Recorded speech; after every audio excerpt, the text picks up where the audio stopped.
A seguir, a palavra com o reverendo Miguel Lopes. Boa noite, meus irmãos que chegaram, aqueles que estão entrando online. Hoje é a nossa última aula de Apocalipse, depois de 42 vídeos, né? Prescrutamos bastante, vimos cada visão, estamos prontos para começar a estudar Apocalipse, né? Porque agora que a gente começa, tem todas as ferramentas, as visões, os pontos de vistas, o contraponto, tudo isso para a gente poder ter uma base muito maior para a gente se aprofundar, né? Então, assim, hoje nós estaremos vendo o capítulo 22, e o capítulo 22, ele é o último capítulo, e utilizamos o capítulo 20, 21 e 22 como a última sessão, né? A sétima sessão. Que o livro de Apocalipse não é para ler cronologicamente. Quando a gente lê cronologicamente, fica perdidinho, não é verdade? São sessões, 1 a 3, né? Depois vai de 4 a 7, vai assim. E a última sessão, são 7 sessões, é de 20 a 22. Aí nós entendemos que cada sessão faz um repasse lá no início da vinda de Cristo, até a sua segunda vinda. Cada sessão tem um aspecto, e cada sessão enfatiza um aspecto diferente, aprofunda um aspecto, tem bem-aventuranças e tem juízos nela. O mundo acaba em muitos dela, de maneira bem clara. O mundo acabou, não tem mais nada. Aí começa a outra sessão, né? Nós vimos aqui o mundo acabando no capítulo 19, e no 20 a gente recomeça. E aí no 21, novos céus, nova terra, nós entendemos que a terra se funde, né? A visão na história é tanto com os judeus, os primeiros judeus, depois com os luteranos e com os reformados, né? Calvinistas, se alguém... mas a gente usa mais a linguagem reformada. Os judeus, eles se dividiam assim: a terra vai se destruir totalmente, né? E Deus vai fazer novo, ou Deus vai utilizar o que já tem e vai redimir também.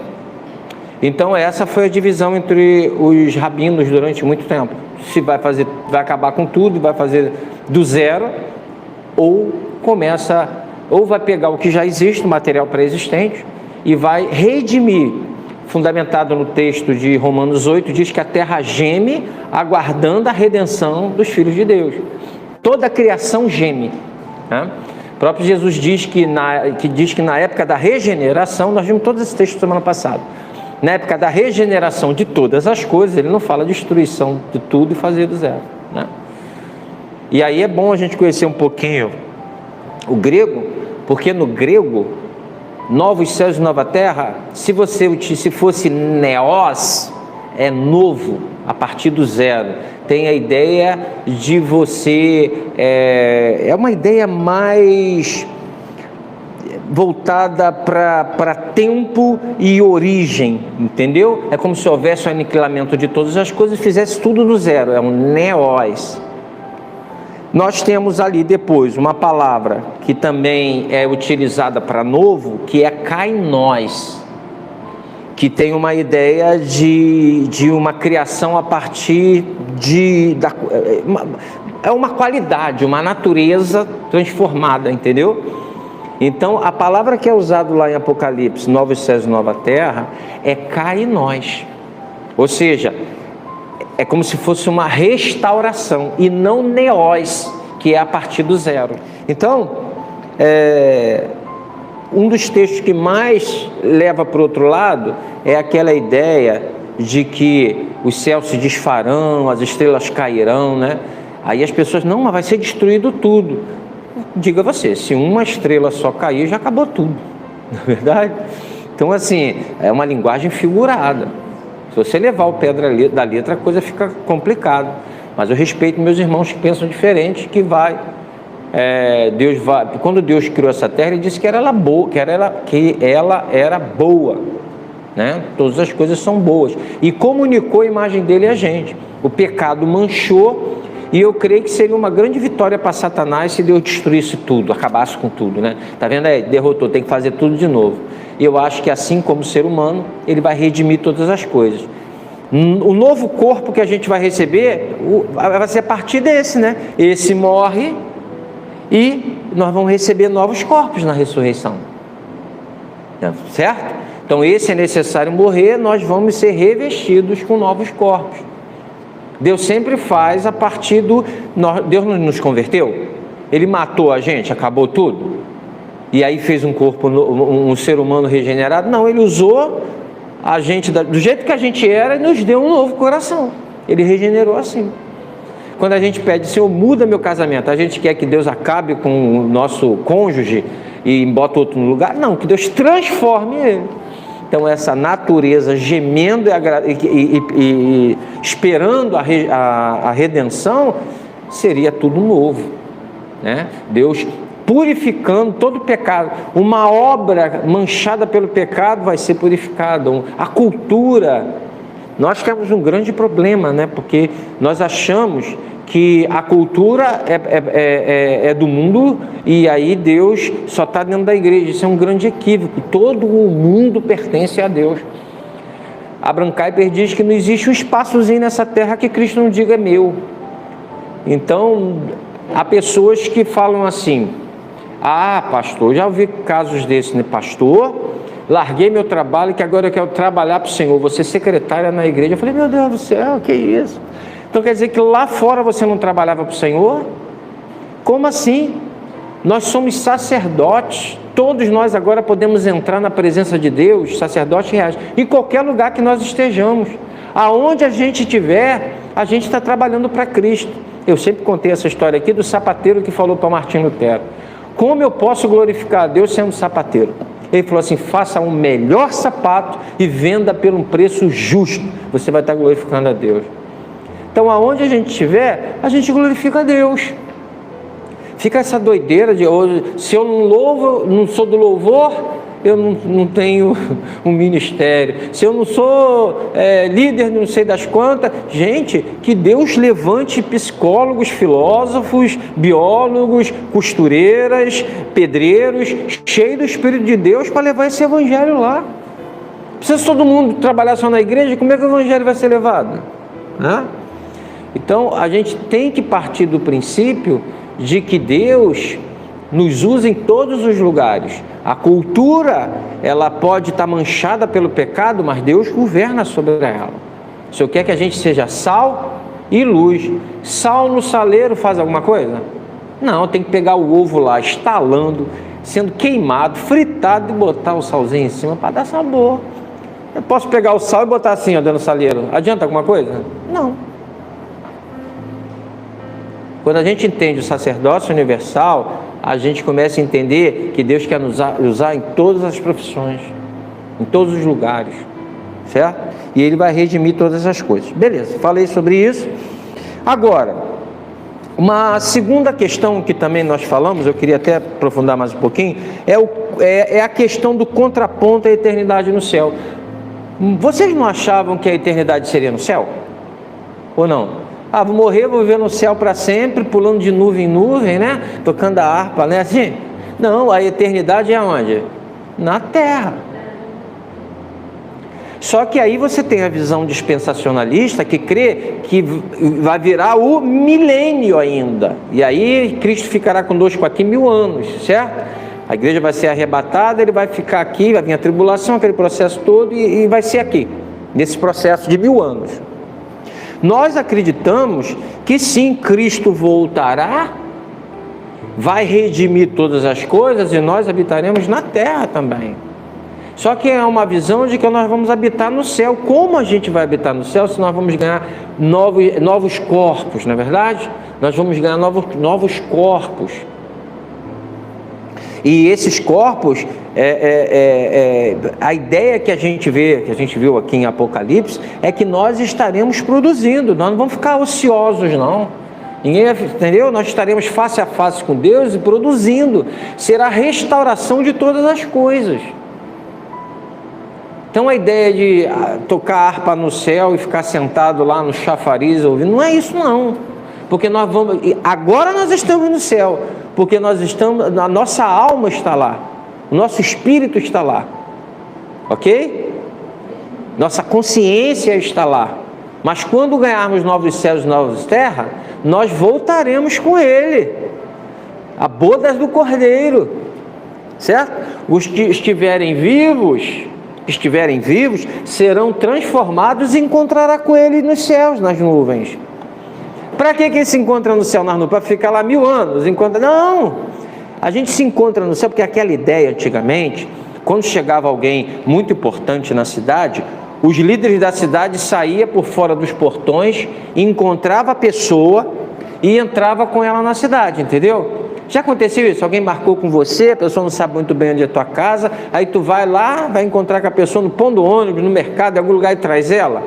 Esdrúxulamente comparando, seria isso. Mas a ideia de que a pessoa é tão importante que os líderes saem para receber fora dos muros e entra com essa pessoa, entendeu? Então o Rei dos Reis chegará, aqueles que estiverem vivos serão transformados, ganharão corpos glorificados. Olha que coisa, o corpo glorificado é a partir do... Quem estiver vivo vai ganhar um corpo glorificado a partir do que já tem, gente. No abrir e fechar de olhos, seremos glorificados. Pegou? Deus vai mandar, tem que acabar com isso aí, jogar tudo no... Jesus morreu, ressuscitou e foi glorificado no próprio corpo. Nós estaremos aqui no abrir e fechar de olhos, seremos glorificados. Os nossos corpos serão transformados a partir do que já tem. Jesus não atravessava a parede antes de ser glorificado. Atravessava?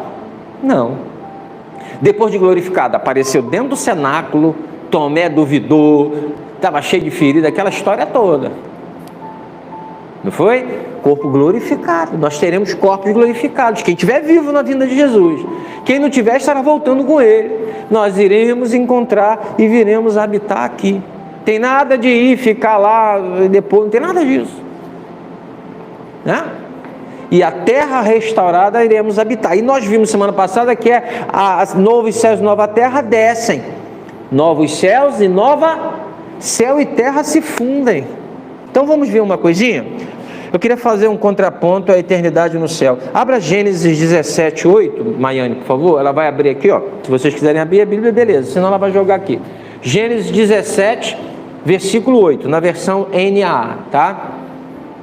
Darei a você e a sua descendência a terra onde agora você é estrangeiro, toda a terra de Canaã, como propriedade perpétua, e serei o Deus deles. Isso é promessa de Deus a quem? A Abraão, que iria dar a terra de Canaã para eles, para ele e para sua descendência, ok?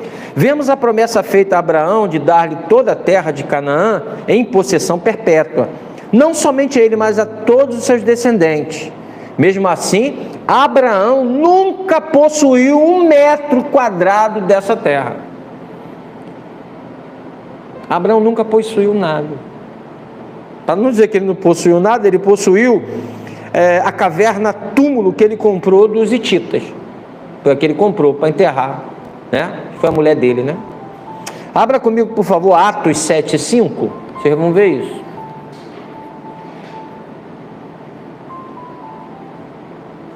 Atos 7, versículo 5.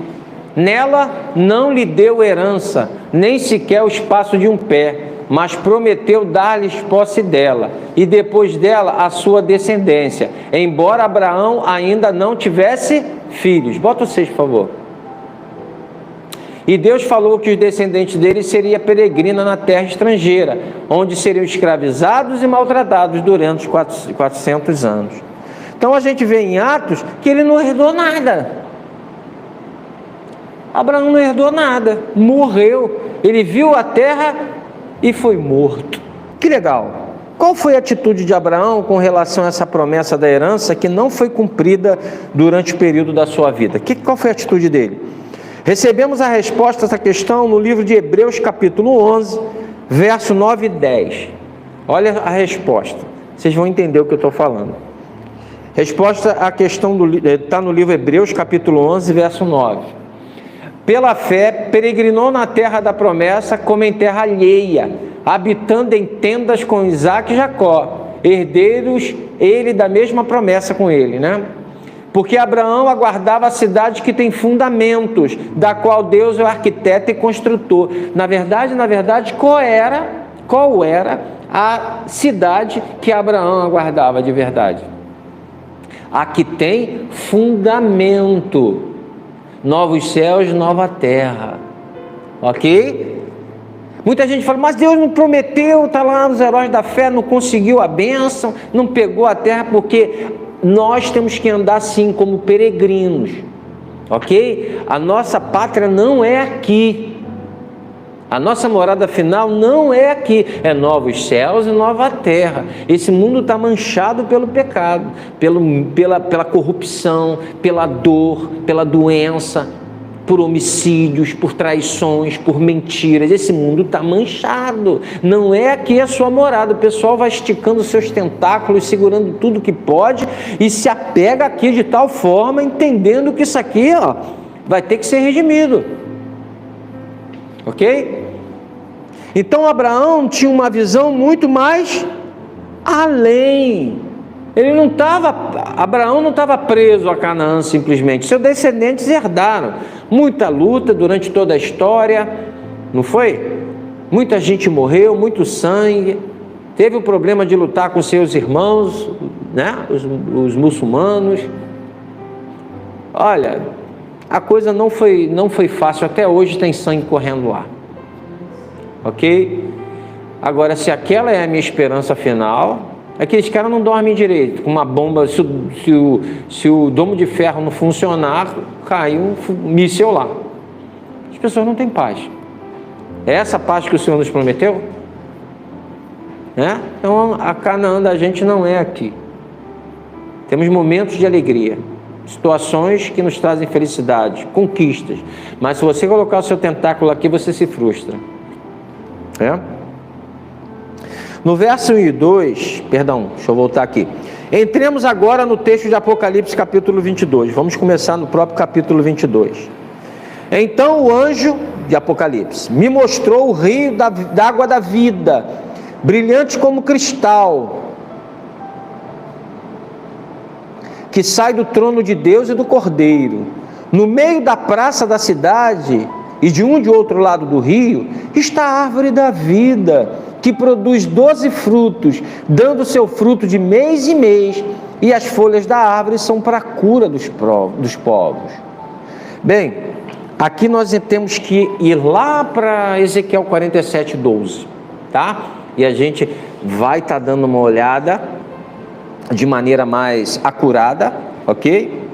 No Ezequiel 47, vai falar daqueles rios, não tem a comparação do rio que saía lá do templo, né, do trono lá. Aqui o rio sai da onde? Do trono de Deus. Olha o que diz lá: nas duas margens do rio nascerá todo tipo de árvore frutífera. As folhas dessas árvores não murcharão. Imagina um local onde a folha não murcha mais. Está vendo o paralelo aqui com Ezequiel 47? E elas nunca deixarão de dar o seu fruto, produzirão frutos novos todos os meses. Ou seja, nós sabemos que cada fruto tem a sua estação específica. Lá todos os meses dará fruto. Porque são regadas pelas águas que saem do santuário. Os seus frutos servirão de alimento e as suas folhas de remédio. Ok? E o que os 22 diz aqui? Então o anjo me mostrou o rio da água da vida, brilhante como cristal, que sai do trono e do Cordeiro de Deus. Aqui Ezequiel está tendo a visão do rio lá no templo, certo? Coloca 47:1 aí, só para a gente pegar o início. Deixa eu ver se vai. 47. Depois disso o homem me fez voltar, é uma visão, tá? Me fez voltar à entrada do templo, e eis que a água saía debaixo do limiar do templo e corria na direção leste, porque a fachada do templo dava para o leste. A água vinha de debaixo do lado direito do templo, do lado sul do altar. E ele me fez sair pelo portão norte para dar uma volta por fora até o portão exterior, que dá para o leste e tal. Então a gente vê que daqui a água sai lá do trono do templo. Aqui, olha que coisa linda. O rio da água da vida, brilhante como cristal, que saía do trono de Deus e do Cordeiro, da nova cidade, da nova Jerusalém. E de um e de outro lado do rio está a árvore da vida, que produz 12 frutos, dando fruto todo mês, e as folhas são para a cura das nações. Então ele faz um paralelo aqui também com Gênesis 2:9, quando o homem come do fruto da árvore da vida e era amaldiçoado. E ali ele não podia mais comer da árvore da vida, porque ele seria um pecador eterno se comesse da árvore da vida. Então ele é expulso do Éden, e ali é colocado um anjo com a espada flamejante para que ele não entrasse. Mas aqui novamente nessa cidade nós temos agora acesso à árvore da vida. Agora nós podemos comer de suas folhas, dos seus frutos. Fruto. Oi? Não. Aqui o símbolo é de cura, de eternidade, de você viver para sempre. Aquilo que tu não pôde fazer no jardim do Éden. Ok? Vamos continuar. No meio da cidade, do lado do rio, estava a árvore da vida, que produz 12 frutos, dando seu fruto de mês em mês. Ou seja, jamais teremos necessidade. Aqui o fruto vai ser abundante e constante. Certo? Dando seu fruto de mês em mês. E as folhas da árvore são para a cura do povo. Mas o povo já não está curado? Sim. Na verdade é aquela ideia de que só vai comer desse fruto quem já foi transformado, quem já foi redimido, quem não está mais debaixo daquela maldição. Agora nós somos redimidos de maneira completa. Nós já experimentamos a redenção aqui. É o já, mas ainda não. Ainda lutamos com essa natureza pecaminosa da gente, cheia de inclinações. Lá não, lá seremos totalmente redimidos, totalmente libertos, na plenitude. Agora a gente tem que lidar com o velho homem aqui morto, querendo ressuscitar todo dia, né? E ele continua, no versículo 3, nunca mais haverá maldição. Vê lá comigo no versículo 3, nunca mais haverá qualquer maldição, nela estará o trono de Deus e do Cordeiro, os seus servos o adorarão, contemplarão sua face e na sua testa terão gravado o seu nome. A ideia aqui, se você tentar esmiuçar, colocar, vai ser uma letra, vai ser grafite, vai ser neon. Gente, a ideia é que todos saberão que eles pertencem a Deus, ok? Não tenta firular aqui não, pelo amor de Deus. Não, você cai num monte de coisas que o texto não fala. Simplesmente essas pessoas realmente serão reconhecidas, serão servos de Deus. Hoje em dia a gente experimenta um pouquinho, não sei se vocês tiveram essa experiência, se alguém falar assim, você é cristão, não é? Né? As pessoas têm um fiat, uma percepção de quem é cristão e quem não é. Você imagina, ali será escancarado, são servos de Deus. Isso é maravilhoso. E ele continua, nunca mais haverá qualquer maldição, nenhuma maldição. Nela estará o trono de Deus e do Cordeiro. Os seus servos o adorarão e contemplarão a sua face, e na sua testa terão gravado o nome dele. Contemplarão a sua face. Se você abrir Êxodo capítulo 33 comigo, no verso 20, a gente vai ver uma negativa para que Moisés não visse a face do Senhor. Você lembra disso? Ninguém poderia ver a face do Senhor. Eu vou passar e pela fresta você vai ver. Na verdade ele vê as costas, né? Olha lá. E acrescentou, você não poderá ver a minha face, porque ninguém verá a minha face e viverá. Aqui nós veremos a face do Senhor como Ele é. Olha essa promessa, que coisa maravilhosa. Os servos o adorarão. Versículo 4. Contemplarão a sua face. Gente, isso foi negado a Moisés, o homem mais manso da terra. Aliás, os mansos herdarão a terra, diz o texto, né? Tem gente que acha que os mansos não é o céu, é a terra posteriormente. Os mansos herdarão a terra. Novos céus e nova terra. Tá? E diz lá: então já não haverá noite e não precisarão de luz de lamparina. Olha, se ele tivesse escrevendo esse texto aqui, não fiquem achando que o tempo todo vai ter profecia e tal, né? De como vai ser o futuro. Não, eles usam aqui lamparina. E ele vai usar o contexto lamparina, porque eles estão ali no primeiro século, finalzinho do primeiro século. É lamparina mesmo. Pastor, mas não é de repente a eletricidade? A gente já... Não, eles estão com lamparina aqui. É lamparina. Então já não haverá noite e não precisarão de luz, de lamparina, nem da luz do sol, porque o Senhor Deus brilhará sobre eles e reinarão para todos sempre. Estudar a física, dizer que o universo funciona sem o sol é impossível, a não ser que haja fusão e o próprio Deus seja a nossa luz. Ok? É tudo novo, transformado. Esse sistema do jeito que está, dessa forma, o sol, nós iríamos congelar sem o sol. Mas a luz do Senhor, com corpos glorificados, não teremos essa necessidade. Ok? É a mesma coisa, ele vai aqui no capítulo 21, um pouquinho mais acima do 22, aqui no versículo 23, é a mesma coisa, olha lá. Versículo 23 do capítulo 21. A cidade não precisa do sol nem da luz para lhe dar claridade, pois a glória de Deus a ilumina, e o Cordeiro é a sua lâmpada. Olha que coisa maravilhosa. Próprio Senhor ilumina, aonde a luz do Senhor é tão forte que não vai haver necessidade. Nós vimos a ideia figurada da altura da Nova Jerusalém. Qual é a altura? Semana passada nós vimos 2.200 quilômetros. Imagina para cima uma cidade alta dessa. Isso é uma figura, tá bom? Você não pode chegar e dizer que 2.200 quilômetros para cima, pelo amor de Deus. Se você observar, ele tá fazendo comparação com a Jerusalém da terra.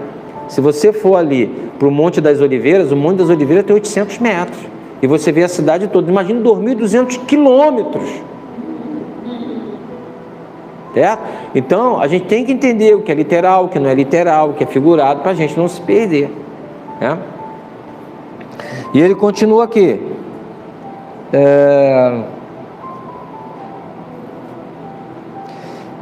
Sobre eles, e reinarão para todo sempre.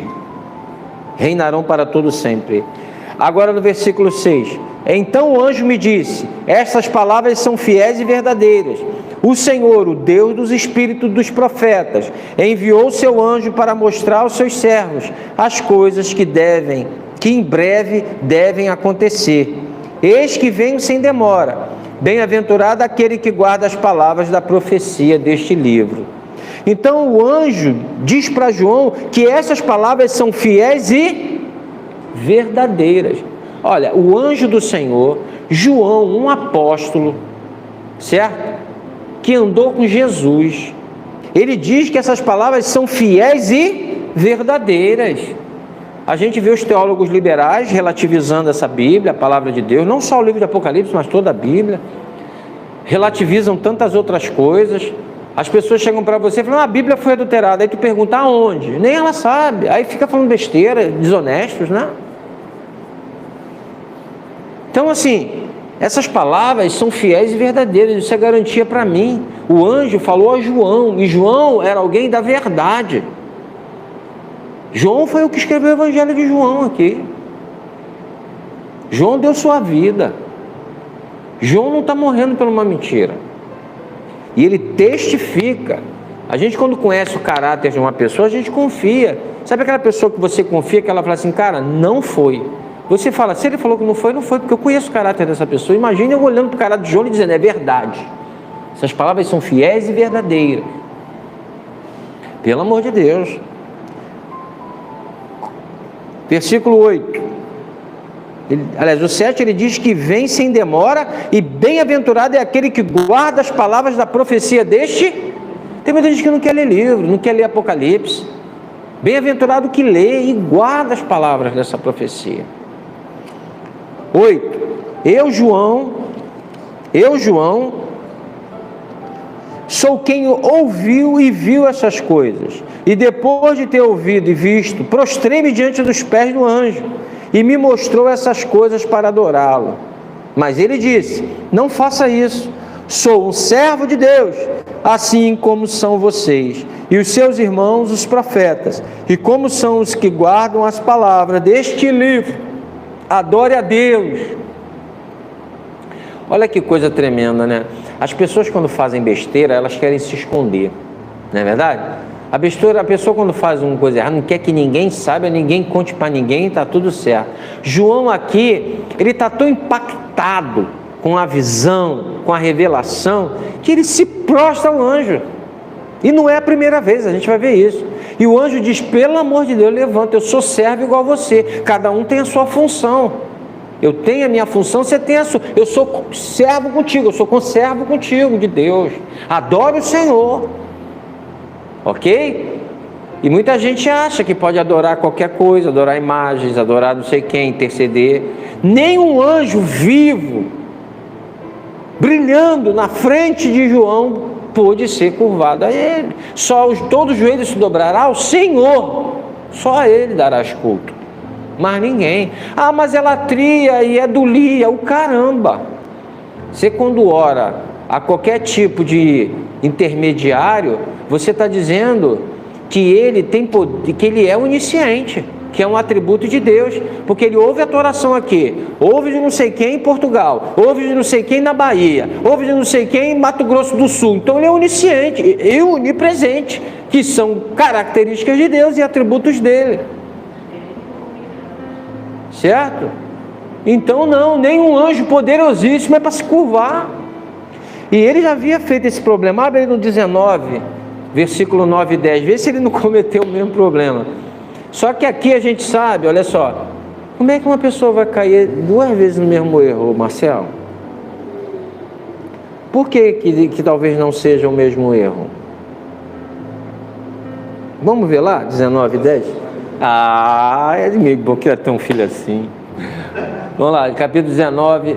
Então o anjo me disse: escreva, bem-aventurado aqueles que são chamados à ceia das bodas do Cordeiro. E acrescentam: são essas verdadeiras palavras de Deus. Prostrei-me diante dos seus pés para adorá-lo. O anjo, porém, me disse: não faça isso, sou servo de Deus, assim como são você e os seus irmãos, que guardam o testemunho de Jesus. Adore a Deus, pois o testemunho de Jesus é o espírito da profecia. Não é a mesma coisa? Porque, ciclos, sessões. Ok? Vai ler cronologicamente para ver onde vai parar. Ok? E aí continua.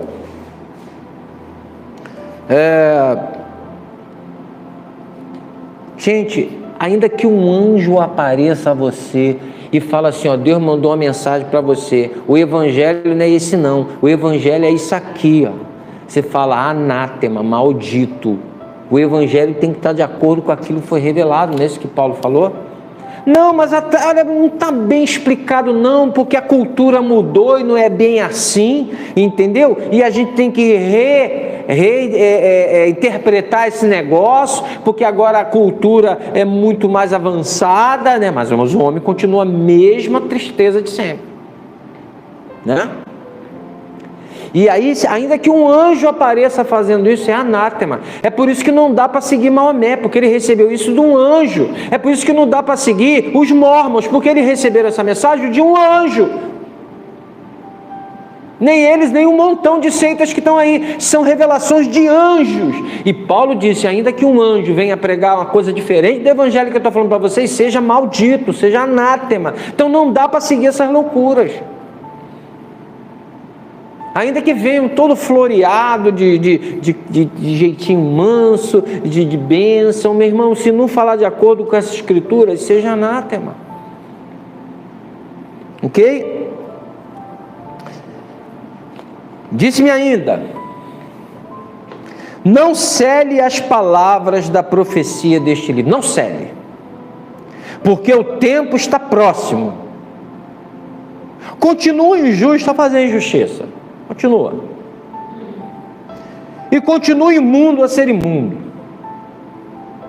O justo continue na prática da justiça. O justo continue na prática da justiça. E o santo continue a santificar-se. Eis que venho sem demora, e comigo está a recompensa que tenho para dar a cada um segundo as suas obras. Eu sou o alfa e o ômega, o primeiro e o último, o princípio e o fim. Algo interessante que a gente precisa olhar é que, ao contrário de Daniel, aqui não pode selar as palavras que foram reveladas. Por quê? Porque o cumprimento é iminente. Está próximo. Se lembra que ele começou a perseguição, a adoração ao imperador, começou um monte de gente morrer, era iminente. Apocalipse foi escrito para dar força para eles, para dar coragem, para mostrar que no final a história, quem ganha é o Cordeiro de Deus. A vitória final é dos eleitos do Senhor, dos filhos de Deus, daqueles que são cristãos, daqueles que foi fiel até a morte. Ok? A vitória é deles. Vocês podem ficar tranquilos, a coisa está preta, a nuvem está escura, está tudo ruim, mas saiba que no final a última palavra do nosso Deus. As portas do inferno não prevalecem contra a igreja de Cristo, nem Satanás vai ser vitorioso. Aliás, nesse momento que a gente está vendo aqui do 22, Satanás já foi lançado no lago de fogo e enxofre. Ele e a besta, o falso profeta. Ok? Babilônia foi dizimada. Aí eu estou aqui ainda em Daniel, né? Não seles essas palavras. Vamos ver por quê? Vamos abrir, por favor, Daniel, capítulo 12, versículo 4 e depois o 9. Daniel 4. Quanto a você, Daniel, encerre as palavras e cele o livro. Aqui para João diz, não cele esse livro. Não foi isso que está escrito? Não cele. A gente vai ver o porquê. Quanto a você, Daniel, encerre as palavras e cele o livro, até o tempo do fim. Daniel está lá atrás, não está? Não é para agora, Daniel. Sela, porque é para o tempo do fim. Muitos correrão de um lado para o outro e o saber se multiplicará. Vai, no 9, por favor. Ah, tá. Ele respondeu, siga o seu caminho, Daniel, porque estas palavras estão encerradas e seladas até o tempo do fim. Isso aí já vai para quanto? 2.500, 600 anos, não é isso? Então, porque era para o fim. De Daniel para Jesus deve dar em torno de 500, 600 anos, não é isso? Então, nós observamos aqui que João não pode selar, porque as coisas eram iminentes, estavam para acontecer. Se lembra? As perseguições e tudo mais. Vamos ver o que ele diz. Não cele as palavras da profecia deste livro. Lá para Daniel, sela, porque é para o tempo de fim. Agora não. Se lembra, quando acontece o Pentecoste, ele diz assim, nos últimos dias, vossos filhos, vossas filhas profetizarão, né? Terão sonhos, não é isso? Os últimos dias é a partir do momento que Jesus chegou até agora. São os últimos dias já. Por isso que ele diz, não cele. Tem mais de 2.000 anos aí, não tem? Não cele. Mas pastor, e o último? Tem o último dia. O último dia tinha, quando ele vai voltar. Mas os últimos dias já estamos nele, nos últimos dias. Nesses últimos dias vai ter rumores de guerra, peste, não é isso? Faz parte dos últimos dias. Nós já estamos nos últimos dias. Porém, terá o último dia, porque Jesus vai vir como ladrão. Muitas seitas perderam a sua confiabilidade porque começaram a pegar os livros de Daniel, principalmente, e fazer cálculo da vinda de Jesus. Jesus não veio, ficaram com o quê? Sem credibilidade. E a gente sabe quais são essas seitas, né? Que fizeram cálculos para Jesus vir e não veio. Tivemos ali o Jim Jones, que morreu numa floresta aí da América Central, e eles se mataram, tomaram veneno, achando que Jesus estava voltando já. Essas doideiras, entendeu? A gente tem que saber muito bem quem a gente está sendo liderado, quem é que está levando o Evangelho. São pessoas que estão usando o Evangelho para te... Veja o filme, o livro de Eli, e veja o poder do Evangelho. O poder que a palavra de Deus tem para pegar uma pessoa incauta, humilde, e vai levá-la a fazer doideiras. E no final se frustrar com uma esperança vã. Eu chamo de correr atrás da cenoura. Porque Deus não fez a promessa, foi o homem, Deus não cumpre. Deus cumpre quando é Ele que fala. Quando não cumpre, é um falso profeta. Moisés falou assim: quando é que a gente sabe que a palavra é de Deus? Quando se cumpre. Quando ela não cumpre, é um falso profeta. Ele continua: eu sou o alfa e o ômega, o primeiro e o último, o princípio e o fim. Ou seja, foi Ele que começou e Ele que termina. Cristo estava com Deus e Cristo criou todas as coisas a partir do nada. Não foi? O verbo se fez carne, tudo foi criado por meio dele, e é Ele também que vai acabar com todas as coisas com a palavra da sua boca, né? A espada que sai da sua boca é a palavra, ok? É Ele que vai acabar com tudo, é tudo por Ele, por meio dele, para Ele, tudo, a Ele seja toda a glória. Bem-aventurado aqueles que lavam as suas vestes, para que tenham direito à árvore da vida. Só come da árvore da vida quem foi lavado pelo sangue de Jesus. Lavaste as suas imundícies, seus pecados, suas vestes no sangue do Cordeiro, para que tenham direito à árvore da vida e entrem na cidade pelos portões. Fora ficam os cães, os imorais, os feiticeiros, os impuros, os assassinos, os idólatras e todo aquele que ama e pratica mentira. Deus odeia mentira, né, gente? Ele fala muito de mentira, né? Que a mentira é falta de amor. A mentira é hipocrisia. E todo aquele que ama, tem gente que ama mentira, não tem ou não tem? Adora uma mentira. Tem gente que se vangloria, conta histórias e histórias para se promover, né? Mentiras. Sim. A gente está sempre querendo fugir de quem nós somos, das nossas raízes, das nossas limitações, dos nossos pecados. Aí contamos mentiras, né? Eu, Jesus, enviei meu anjo para dar testemunho destas coisas a vocês nas igrejas. Eu sou a raiz e a geração de Davi, a brilhante estrela da manhã. O Espírito e a noiva dizem: vem. Aquele que ouve, diga: vem. Aquele que tem sede, venha. E quem quiser, receba de graça da água da vida. Olha só. Ainda assim, está clamando a você que está em casa ouvindo essa mensagem, a você que está aqui. Olha a proposta, né? A oferta, o testemunho, a evangelização está aqui no finalzinho do livro. Vem, né? Porque a gente fez o que, Marcelo? Voltou. Então, já tinha acabado tudo, não tinha mais lá atrás, mas agora vem.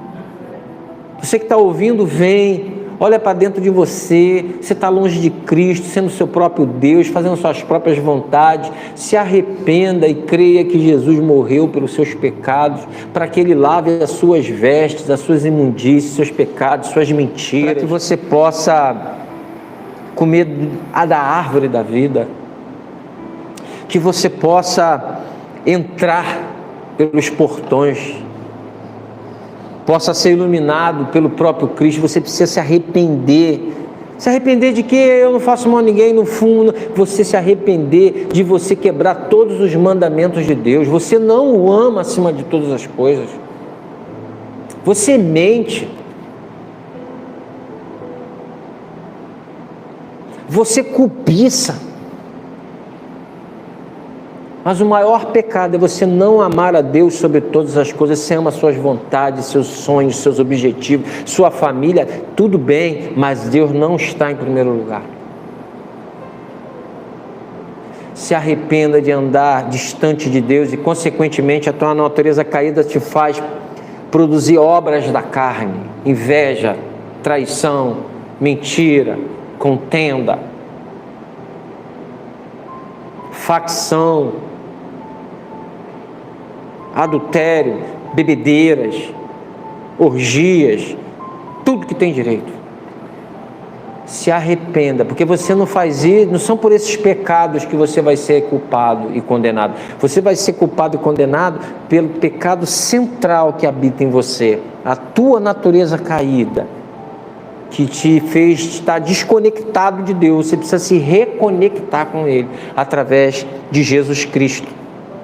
Só Ele pode te reconectar com o Pai. Versículo 18: eu a todo aquele que ouve as palavras da profecia deste livro testifico, se alguém lhes fizer qualquer acréscimo, Deus lhe acrescentará os flagelos escritos neste livro. E se alguém tirar qualquer coisa das palavras do livro da profecia, desta profecia, Deus tirará sua parte da árvore da vida, da cidade santa e das coisas que estão escritas neste livro. Aquele que dá testemunho dessas coisas diz: certamente venho sem demora. Amém. Vem, Senhor Jesus. Maranata. A graça do Senhor Jesus esteja com todos. Nada aqui em Petra, a bênção apostólica. O que eu digo para vocês é o seguinte: o que ele está dizendo aqui, quem mexer neste livro, acrescentando ou tirando, certo? Eu acrescentarei os flagelos escritos neste livro. Olha, gente, eu sou uma pessoa para não ter temor de dizer que a Bíblia tem que ser reeditada. Está falando do livro aqui, mas isso tem a ver com toda a palavra de Deus, porque ela é inspirada e útil. Aí as pessoas hoje em dia dizem que a Bíblia tem que ser reeditada. Mexe nesse negócio para tu ver. Tira uma palavra dessa para tu ver. Tu já está... Isso primeiro mostra que você, ou você se arrepende, ou fica bem claro que você nunca foi dele. Ok? Porque ter coragem de mexer na palavra de Deus e tirar e acrescentar seu bel prazer. Tinha um grupo, uma época, que queria escrever Atos 29. Porque acaba de repente Atos 28, né? Eles que precisavam escrever Atos 29. Se a igreja continua, eu vou escrever Atos 29. Então, o cânon está fechado. O Espírito guiou todos os concílios, para que nós tivéssemos o livro, testificado por várias pessoas, transformou vidas, certo? Então, você mexer no cânon, está brincando comigo? Não é idolatria a Bíblia, mas o cânon está fechado. O que Deus revelou está revelado. Não tem que acrescentar nada. Gente, tem que ter temor, até para fazer assim, ó, Deus está falando isso, quem disse? Você está acrescentando coisa que Deus falou. Você tem certeza que é Deus que está falando isso? Meu Deus, que falta de temor de Deus. Quem acrescenta ou quem tira? Tem gente querendo tirar, né? Não, isso aqui não serve não, essa palavra aqui ofende fulano de ciclano, essa outra palavra ofende também um determinado grupo, vamos tirar para não ofender. Tira para tu ver, continua tirando para tu ver. Vamos orar? Senhor, nós te glorificamos na beleza da tua santidade, te damos graça. Perdoa, Deus amado, qualquer tipo de erro que eu possa ter cometido, não foi voluntário.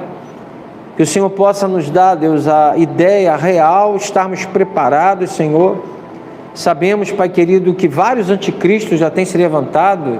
Às vezes em países, os cristãos da China sofrem, tantos outros cristãos sofrem em países fechados. E nós, Senhor amado, te agradecemos, Pai, por tudo que o Senhor tem feito, pela tua misericórdia, porque nós podemos pregar o Evangelho, e que nós venhamos ver o Apocalipse como algo que nos dê forças, sabendo que no final a vitória é daqueles que servem ao Cordeiro, e a vitória é dele. Louvado seja o teu nome, Pai. Amém, Senhor. Amém.